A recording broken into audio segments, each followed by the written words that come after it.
Hi friends, Thursday மீடாங்கன்னு பார்க்கலாம் வாங்க. இன்றைக்கி அனுமன் ஜெயந்தி. அதனால் வந்து பார்த்திங்கன்னா வெண்ணெய் மட்டும் வச்சு நான் வந்து காலையிலேயே சாமிலாம் கும்பிட்டுட்டேன். இன்றைக்கி வியாழக்கிழமை வர, அதுவும் பாபாவுக்கும் சேர்த்து சாமி கும்பிட்டாச்சு. இன்றைக்கி அத்தை வந்து ஊர்லேருந்து வந்திருக்காங்க. ஸோ இன்றைக்கி வந்து பார்த்திங்கன்னா அமாவாசை வர, அதனால் எங்களுக்கு அமாவாசை இல்லை, அத்தைக்கு இருக்குது. அதனால் வந்து இன்றைக்கி வந்து சாம்பார், அதுக்கப்புறம் வந்து கொத்தரக்காய் பொரியல், சாதம், இதுதான் இன்றைக்கி ஸ்பெஷல்.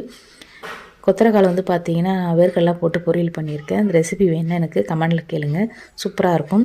அதுக்கப்புறம் மாடி தோட்டத்தில் போயிட்டு கொஞ்சம் வந்து புல்லுலாம் முளைச்சிருக்கா, அதெல்லாம் எடுக்கலான்னு சொல்லிட்டு மேலே ஃபஸ்ட் ஃப்ளோரில் போனோம்.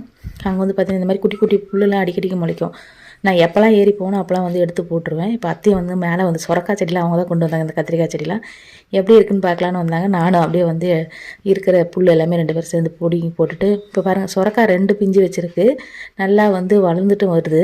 பாப்பா வந்து கீழேருந்து கத்திட்டு இருக்காங்க. இந்த வீடியோ பிடிச்சிருந்தா மறக்காமல் சப்ஸ்கிரைப் பண்ணுங்கள், லைக் பண்ணுங்கள். Bye friends.